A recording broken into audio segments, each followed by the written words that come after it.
क्या आपने कभी सोचा है कि जिसे आप अपनी सबसे मुकम्मल और सच्ची मोहब्बत समझ रहे हैं, वो आपके लिए सबसे खतरनाक जाल भी हो सकता है?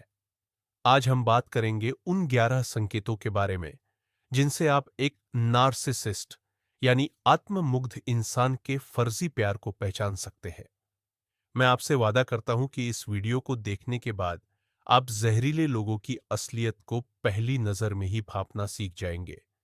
आप वो राज जानेंगे जिन्हें वे अपने परफेक्ट पार्टनर वाले नकाब के पीछे बड़ी शिद्दत से छुपाते हैं। शुरुआत करते हैं एक विरोधाभास से। जो इंसान अपनी मोहब्बत का सबसे ज्यादा ढिंढोरा पीटता है, अक्सर वही असल में प्यार करने के काबिल नहीं होता। सुनने में यह डरावना लग सकता है, लेकिन रिश्तों के मनोविज्ञान की यही कड़वी सच्चाई है। हमें मीठी बातों और बड़े बड़े वादों पर यकीन करने की आदत होती है, लेकिन क्या हो अगर ये सब सिर्फ एक सधा हुआ नाटक हो, जिसमें आपको सिर्फ एक शिकार का रोल दिया गया है? अभी कमेंट्स में लिखकर बताइए, क्या आपके साथ कभी ऐसा हुआ है कि एक परफेक्ट दिखने वाला रिश्ता अचानक एक भयानक सपने में बदल गया हो? अपनी कहानी जरूर साझा करें, क्योंकि आपका तजुर्बा किसी और की आंखें खोल सकता है। तो चलिए शुरू करते हैं नार्सिसिस्टिक भ्रम की इस अंधेरी दुनिया की गहराई में उतरना। नकली प्यार के खेल को समझने के लिए हमें इसके पीछे के इतिहास और मनोविज्ञान को थोड़ा समझना होगा। यह नार्सिसिज्म शब्द प्राचीन यूनानी कथाओं के एक बेहद खूबसूरत युवक नार्सिसस से आया है। उसे पानी में अपने ही अक्स से प्यार हो गया था और वह खुद को देखते देखते तड़प तड़प कर मर गया। आज के मनोविज्ञान में नार्सिसिस्टिक पर्सनैलिटी डिसऑर्डर एक गंभीर समस्या है। ऐसे लोगों का खुद को और दुनिया को देखने का नजरिया पूरी तरह से बिगड़ा हुआ होता है। उनके भीतर एक बहुत बड़ा खालीपन और बेहद कम आत्मसम्मान छुपा होता है। अपनी इस तुच्छता और कमजोरी के एहसास से बचने के लिए वे अपनी एक झूठी शख्सियत तैयार करते हैं। वे दुनिया को अपनी महानता और पूर्णता का नकाब दिखाते हैं, लेकिन इस झूठे नकाब को जिंदा रखने के लिए उन्हें बाहर से लगातार ईंधन की जरूरत होती है। मनोवैज्ञानिक इसे नार्सिसिस्टिक रिसोर्स कहते हैं। उन्हें दूसरों की तारीफ, अटेंशन, कंट्रोल और इमोशंस चाहिए होते हैं। यही वजह है कि वे रिश्तों में आते हैं। वे प्यार या सहारे के लिए पार्टनर नहीं ढूंढते, बल्कि वे एक ऐसे डोनर की तलाश में रहते हैं जो उनकी अहमियत की भूख को बिना रुके मिटाता रहे। तो चलिए इसे शुरू से समझते हैं। झूठे प्यार की जो सबसे पहली निशानी है, उसे कहते हैं लव बॉम्बिंग। जरा सोचिए, आप किसी से अभी अभी मिले हैं, सिर्फ कुछ ही दिन हुए हैं, और वो इंसान आप पर मैसेजेस की बौछार कर रहा है, आपको महंगे महंगे तोहफे दे रहा है और आपसे उम्र भर के प्यार के वादे कर रहा है। आपको ऐसा महसूस होने लगता है जैसे आप किसी खूबसूरत फिल्मी कहानी का हिस्सा बन गए हो। आपका दिमाग खुशी और लगाव के हार्मोन्स से भर जाता है। आपको लगता है कि आप इस पूरी दुनिया के सबसे खास और इकलौते इंसान हैं। एक नार्सिसिस्ट यानी कि आत्ममुग्ध इंसान आपको इसी भ्रम में रखने के लिए पूरी जान लगा देता है। वो घंटों तक आपकी बातें सुन सकता है, आपकी आंखों में आंखें डालकर ये कह सकता है कि उसे पूरी जिंदगी बस आपकी ही तलाश थी। लेकिन क्या आप जानते हैं कि इस दिखावे के पीछे की असलियत क्या है? इस लव बॉम्बिंग का सच्चे प्यार या असली जज्बात से कोई लेना देना नहीं होता। दरअसल ये किसी को अपने वश में करने की एक बहुत ही ठंडी और सोची समझी साजिश होती है। आइए लव बॉम्बिंग के एक उदाहरण से समझते हैं कि पहली नजर का प्यार अक्सर एक छलावा कैसे हो सकता है। हम में से बहुत से लोग मानते हैं कि अगर पहली ही मुलाकात में जुनून और आकर्षण बहुत गहरा है, तो यही सच्चा प्यार है। लेकिन असलियत में एक स्वस्थ रिश्ता धीरे धीरे आगे बढ़ता है, जहां लोग कदम दर कदम एक दूसरे को समझते और परखते हैं। वहीं दूसरी ओर एक नार्सिसिस्ट चीजों को बहुत तेजी से आगे बढ़ाता है। इसे एक मिसाल से समझते हैं। आप पहली बार डेट पर गए और दूसरी ही मुलाकात में वो साथ रहने या भविष्य के बच्चों तक की प्लानिंग करने लगा।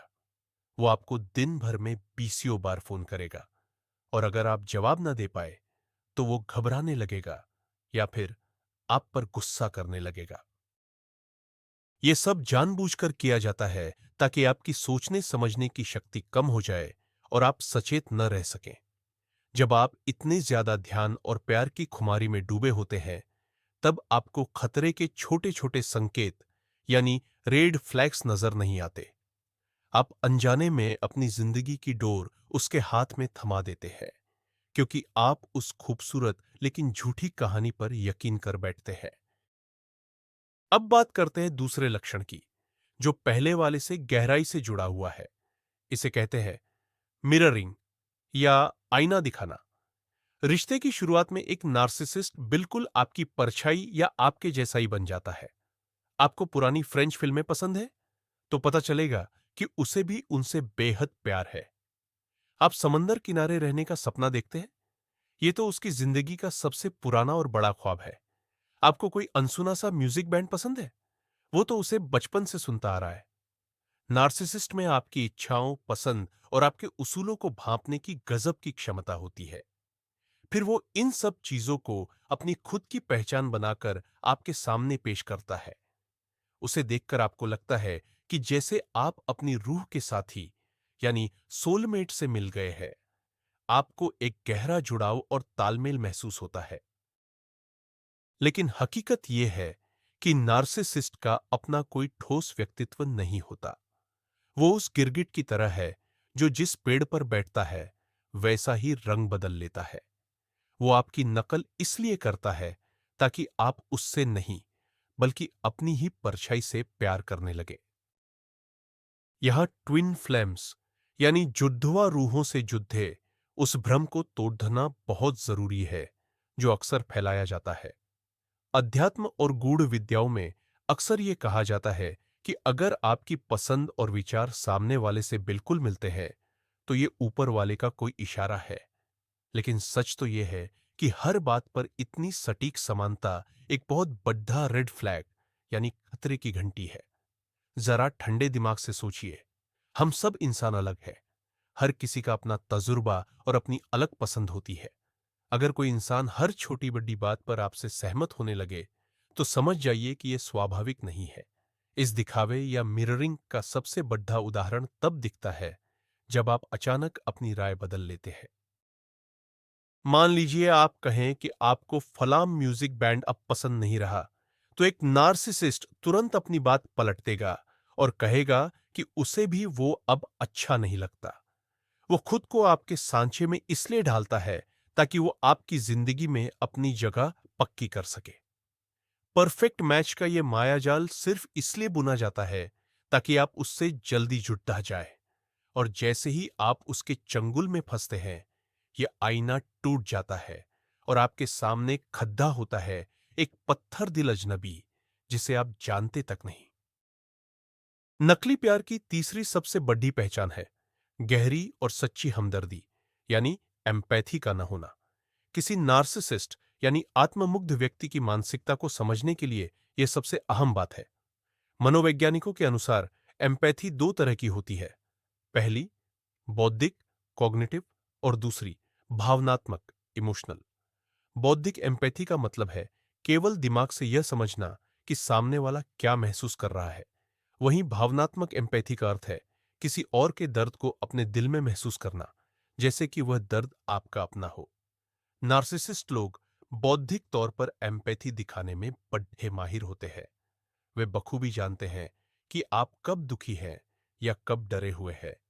उन्हें पता होता है कि किस मौके पर क्या शब्द बोलने हैं, क्योंकि उन्होंने समाज के कायदे कानून अच्छी तरह रट लिए होते हैं। लेकिन असल में उनमें भावनात्मक हमदर्दी रत्ती भर भी नहीं होती। आपकी तकलीफ उनके दिल को कभी नहीं छूती। उनके लिए आपकी भावनाएं महज एक डेटा की तरह है जिसका इस्तेमाल वे अपने स्वार्थ के लिए करते हैं। यही वजह है कि उनकी हमदर्दी हमेशा बनावटी, खोखली और एकदम मशीनी सी लगती है। इसे एक उदाहरण से समझते हैं कि असल जिंदगी में सहानुभूति की कमी कैसी दिखती है। कल्पना कीजिए कि आप बहुत बीमार हैं, आपको तेज बुखार है और आप अपने पार्टनर से दवा लाने या बस पास बैठने के लिए कहते हैं। एक सामान्य और संवेदनशील इंसान आपकी फिक्र करेगा और पूरी लगन से आपका ख्याल रखेगा। लेकिन एक नार्सिसिस्ट यानी आत्ममुग्ध व्यक्ति को इस स्थिति में चिड़चिड़ाहट महसूस होगी। उसकी नजर में आपकी बीमारी उसके प्लान खराब कर रही है। अब आप उसके लिए कोई आरामदायक जरिया नहीं रहे, बल्कि अब आप खुद उससे समय और ध्यान मांग रहे हैं। वह बेरुखी से मेज पर दवाइयां फेंककर अपने काम पर जा सकता है और यह कह सकता है कि आप हमेशा उसका मूड खराब कर देते हैं। या फिर इससे भी बुरा, वह आप पर यह आरोप लगा सकता है कि आप जानबूझकर बीमार होने का नाटक कर रहे हैं ताकि सबका ध्यान अपनी ओर खींच सके। आपकी कमजोरी के इन पलों में उसके परफेक्ट पार्टनर होने का नकाब उतर जाता है। आप खुद को एक ऐसे इंसान के साथ अकेला पाते हैं जिसे आपके दर्द से कोई फर्क नहीं पड़ता। उसका प्यार सिर्फ तब तक बना रहता है जब तक आप स्वस्थ है, कामयाब है और उसके किसी काम के है। चौथा संकेत है आपको आपके दोस्तों और परिवार से धीरे धीरे अलग करना। एक नार्सिसिस्ट अच्छी तरह जानता है कि आपके करीबी लोग ही आपकी असली ताकत है और वही आपको हकीकत से जोड़े रखते हैं। दोस्त उसके व्यवहार में कुछ अजीब देख सकते हैं और आपकी आंखें खोल सकते हैं। वही परिवार यह गौर कर सकता है कि आप पहले से ज्यादा परेशान या तनाव में रहने लगे हैं। एक मैनिपुलेटर के लिए यह सब एक बहुत बड़ा खतरा है। वह चाहता है कि आप पूरी तरह सिर्फ उसी पर निर्भर रहें ताकि आपकी भावनाओं और जानकारी का वह इकलौता जरिया बन सके। अलग करने का यह सिलसिला अचानक शुरू नहीं होता, बल्कि वह इसे बहुत ही चालाकी और बारीकी से अंजाम देता है। यह किसी ऐसे धीमे झर की तरह है जिसे बहुत कम मात्रा में दिया जा रहा हो। शुरुआत में वह इसे अथाह प्यार का नाम देता है। वह आपसे कहेगा कि वह अपना सारा खाली वक्त सिर्फ आपके साथ बिताना चाहता है।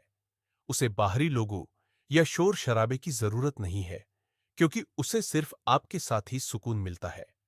आप उसकी इन बातों से प्रभावित हो जाते हैं और बिना महसूस किए सिर्फ उसके लिए धीरे धीरे अपने दोस्तों और करीबियों से दूरी बनाना शुरू कर देते हैं। चलिए समझते हैं कि एक नार्सिसिस्ट यानी आत्ममुग्ध व्यक्ति कैसे धीरे धीरे आपको अपनों से दूर कर देता है। मान लीजिए आप अपनी किसी ऐसी सहेली से मिलने जा रही हैं जिससे आपकी 10 साल पुरानी दोस्ती है। तभी वो पार्टनर अचानक अपना चेहरा उदास कर लेगा और कहेगा कि उसका दिन बहुत खराब रहा और उसे इस वक्त सिर्फ आपके सहारे की जरूरत है। आप अपनी सहेली से मिलना कैंसिल कर देती है। अगली बार वो आपके करीबियों की बुराई करना शुरू करेगा। वो बातों बातों में कहेगा कि आपकी मां कितनी दखलंदाजी करती है या आपकी बेस्ट फ्रेंड तो मन ही मन आपसे जलती है। इस तरह वो आपके दिमाग में शक के बीज बो देता है। यह एक बहुत बड़ी गलतफहमी को दूर करना जरूरी है। कई लोग मानते हैं कि अगर पार्टनर दोस्तों को लेकर पॉजिटिव है तो इसका मतलब है कि वो बहुत प्यार करता है। लेकिन असल में ये प्यार नहीं, बल्कि आपको पूरी तरह कंट्रोल करने की उसकी चाहत है। आखिर में आप खुद को बिल्कुल अकेला पाती है। ना आपके पास मदद के लिए कोई होता है और न ही कोई ऐसा जिससे आप अपनी उलझनें साझा कर सकें। जब आप दुनिया से पूरी तरह कट जाती है, तब वो आपको अपनी मर्जी के मुताबिक जैसा चाहे वैसा ढाल सकता है। दिखावटी प्यार की पांचवी निशानी है फ्यूचर फेकिंग, यानी भविष्य के झूठे सपने दिखाना। नार्सिसिस्ट लोग इसका इस्तेमाल आपको रिश्ते में बांधे रखने के लिए एक हथियार की तरह करते हैं। वे खोखले वादे करने में माहिर होते हैं। एक नार्सिसिस्ट आपको एक ऐसे सुनहरे भविष्य का लालच देगा जो हकीकत से कोसों दूर है। वह बड़ी बारीकी से बताएगा कि आपकी शादी कितनी आलीशान होगी, समंदर किनारे आपका कैसा बंगला होगा, यहां तक कि वह आपके होने वाले बच्चों के नाम तक तय कर लेगा। वह आपसे ठीक वही बातें कहेगा जो आप बरसों से सुनना चाहते थे। अगर आपको घूमने फिरने का शौक है तो वह आपके साथ दुनिया भर की सैर के प्लान बनाएगा। और अगर आप एक शांत और सुकून भरी जिंदगी चाहते हैं तो वह एक खूबसूरत घर और खुशहाल परिवार की ऐसी तस्वीर पेश करेगा कि आप भावुक हो जाए। धीरे धीरे आप इन्हीं उम्मीदों के सहारे जीने लगते हैं। आपका मन उस हसीन तस्वीर से इस कदर चिपक जाता है कि आप उस सुनहरे भविष्य की खातिर आज की हर जिल्लत, उनका बुरा बर्ताव और उनकी बेरुखी भी सहने को तैयार हो जाते हैं। लेकिन कड़वा सच यह है कि वह भविष्य कभी आएगा ही नहीं। इस हेर फेर की गहराई को समझने के लिए आइए एक उदाहरण देखते हैं। मान लीजिए कि आपके रिश्ते में कड़वाहट आ गई है। वह इंसान आपसे बदतमीजी करने लगा है, अक्सर शामों को बिना बताए गायब रहता है और आपको नीचा दिखाने का कोई मौका नहीं छोड़ता। फिर एक दिन आप हिम्मत जुटाकर उससे कह देती है कि आप उसे छोड़कर जा रही है। तभी जैसे कोई चमत्कार हो जाता है, वह आपके पैरों में गिर पड़ता है, हाथ में अंगूठी थमाता है और कहता है, जानू, मैं तो बस पेरिस की टिकटें बुक ही कर रहा था ताकि तुम्हें वहां प्रपोज कर सकूं। मुझे अब एहसास हो गया है कि मैं तुम्हारे साथ पूरी जिंदगी बिताना चाहता हूं और बच्चे चाहता हूं। आप पिघल जाती है, उसे माफ कर देती है और रुक जाती है।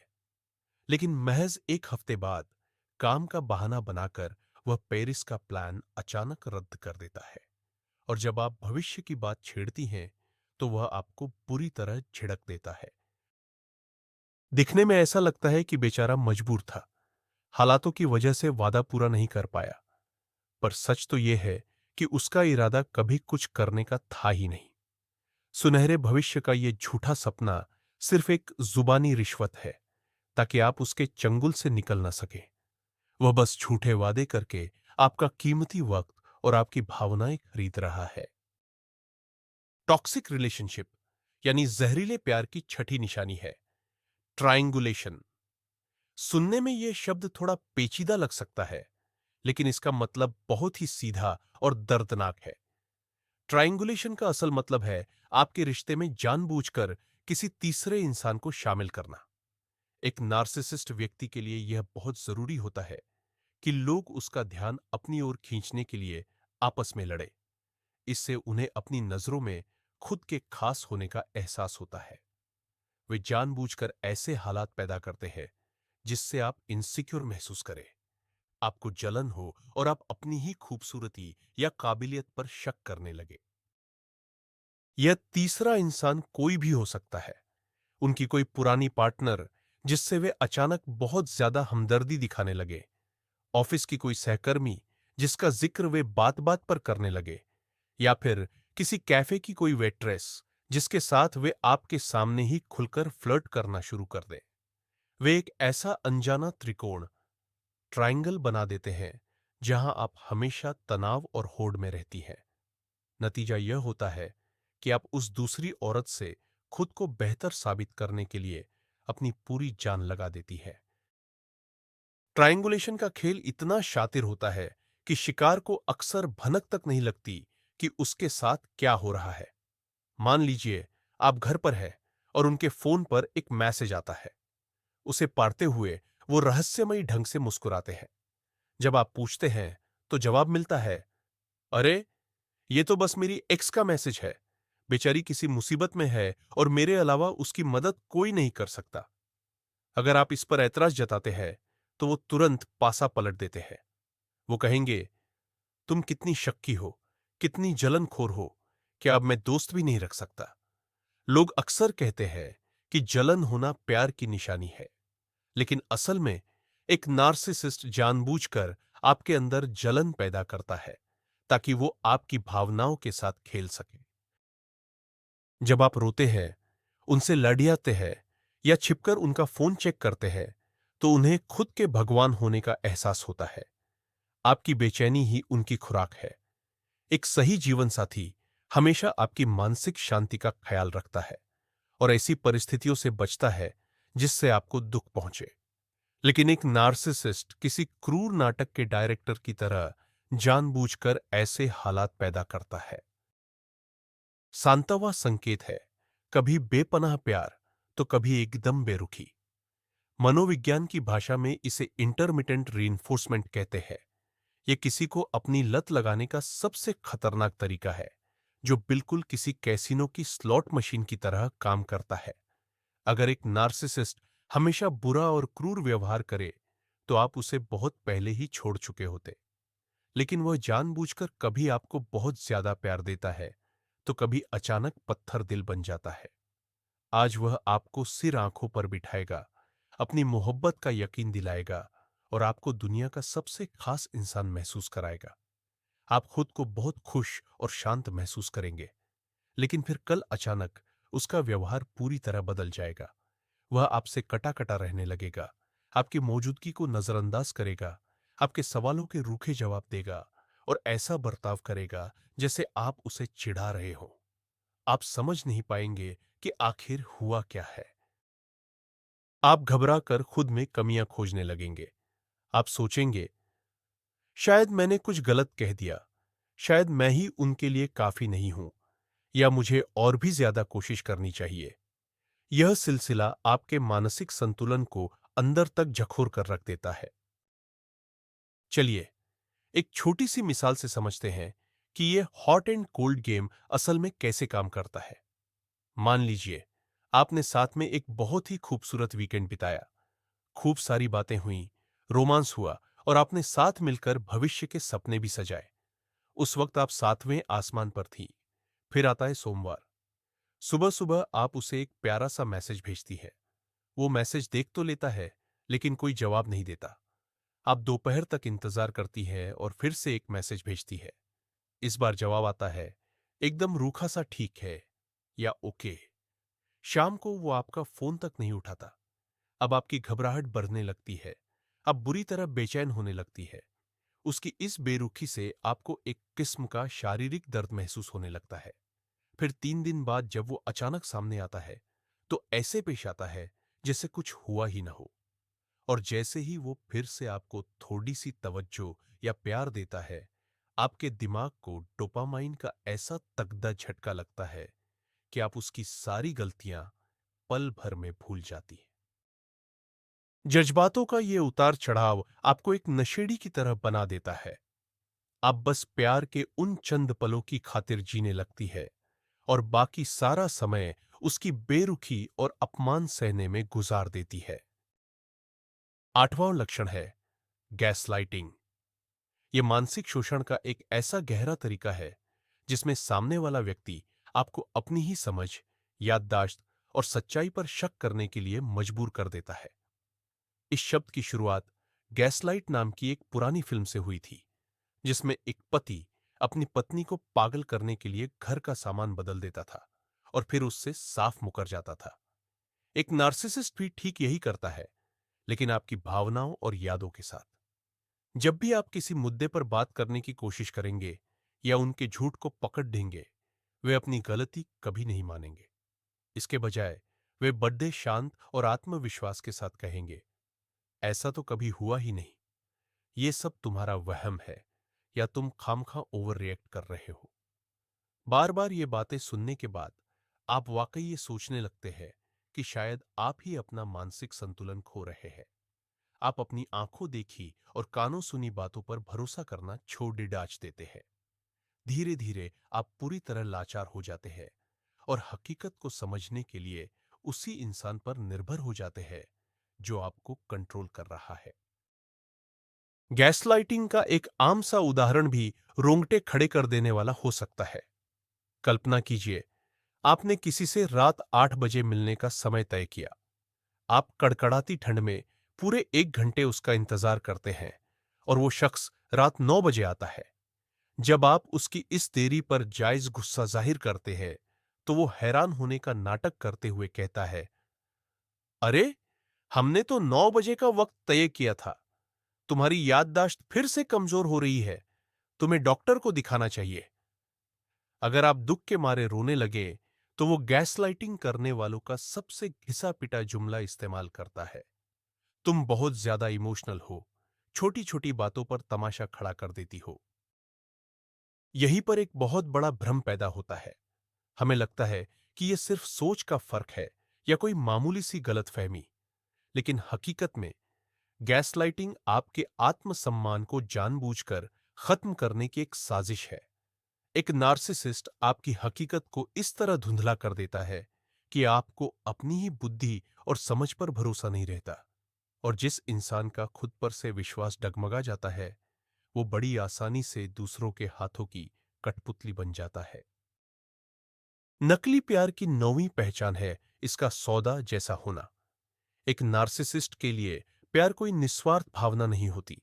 उनके लिए यह एक व्यापार है, एक लेन देन है। वे आपसे इसलिए प्यार नहीं करते कि आप कौन हैं, बल्कि इसलिए करते हैं कि आप उनके किस काम आ सकते हैं। उनके दिमाग में हमेशा एक कैलकुलेटर चलता रहता है कि इस रिश्ते से उन्हें क्या हासिल होगा, चाहे वो पैसा हो, समाज में रुतबा हो, ऐशो आराम हो, या बस दुनिया की नजरों में एक सफल इंसान दिखने का दिखावा। जब तक आप उनके काम आ रहे हैं, वे एक अच्छे रिश्ते का भ्रम बनाए रखेंगे। लेकिन उनका प्यार हमेशा उन शर्तों के साथ आता है जो साफ दिखाई नहीं देती। उनका हर अच्छा व्यवहार या हर तोहफा कोई परवाह नहीं, बल्कि एक निवेश है जिसका बदला वे आपसे भारी ब्याज के साथ मांगेंगे। ऐसे रिश्ते में आप हमेशा खुद को उनका कर्जदार ही महसूस करेंगे। इसे और अच्छी तरह समझने के लिए आइए लेन देन वाले प्यार यानी ट्रांजैक्शनल लव का एक उदाहरण देखते हैं। मान लीजिए कोई नार्सिसिस्ट व्यक्ति आपको जन्मदिन पर एक महंगा फोन तोहफे में देता है। आप बहुत खुश होते हैं और उसे दिल से शुक्रिया कहते हैं। लेकिन हफ्ते भर बाद ही जब आप उसकी किसी बात को मानने से मना कर देते हैं, जैसे अपनी मां से मिलने का प्रोग्राम सिर्फ उसके लिए कैंसिल नहीं करते, तो वो तुरंत उस गिफ्ट का जिक्र छेड़ देता है। वो सीधे तौर पर या बातों ही बातों में आपसे कहेगा, मैं तुम्हारे लिए क्या कुछ नहीं करता, तुम्हें आईफोन तक दिला दिया और तुम मेरे लिए इतना भी नहीं कर सकती। यहां वो तोहफा प्यार की निशानी नहीं, बल्कि एक जंजीर बन जाता है जिससे वो आपको बांध देता है। एक और उदाहरण देखिए। वो आपके करियर में आपका साथ सिर्फ तब तक देता है जब तक आपकी कामयाबी से उसकी साख बढ़ती है। लेकिन जैसे ही आप उससे आगे निकलने लगते हैं या उससे ज्यादा कमाने लगते हैं, वो आपको नीचा दिखाना शुरू कर देता है। सच्चा प्यार निस्वार्थ होता है और पार्टनर की तरक्की में दिल से खुश होता है। लेकिन एक नार्सिसिस्ट का दिखावटी प्यार हमेशा बदले में कुछ न कुछ मांगता है। उसके लिए आप कोई इंसान नहीं, बल्कि अपनी जरूरत पूरी करने वाला एक जरिया है। ठीक वैसे ही जैसे कोई माइक्रोवेव या कोई महंगी गाड़ी।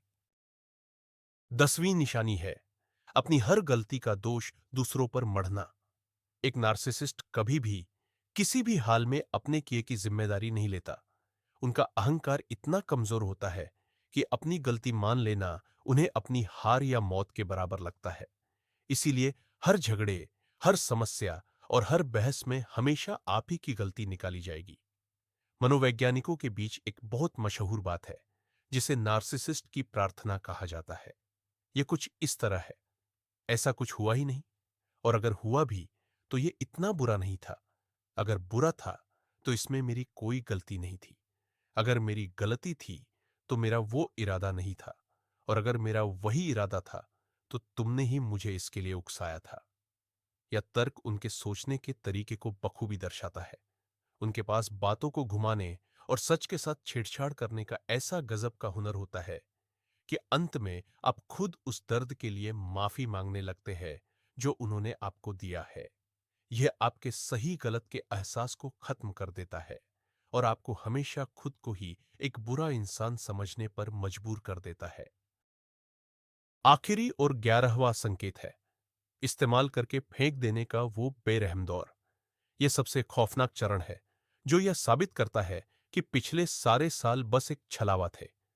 देर सबेर एक नार्सिसिस्ट अपने शिकार को पूरी तरह निचोड़ लेता है।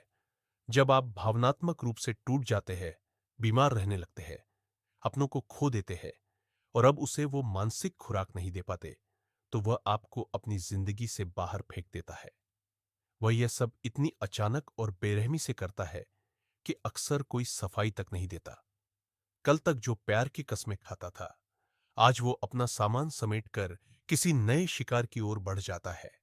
एक ऐसा शिकार जिसे उसने आपकी पीठ पीछे पहले ही तलाश लिया था। आइए एक आखिरी भ्रम को दूर करें।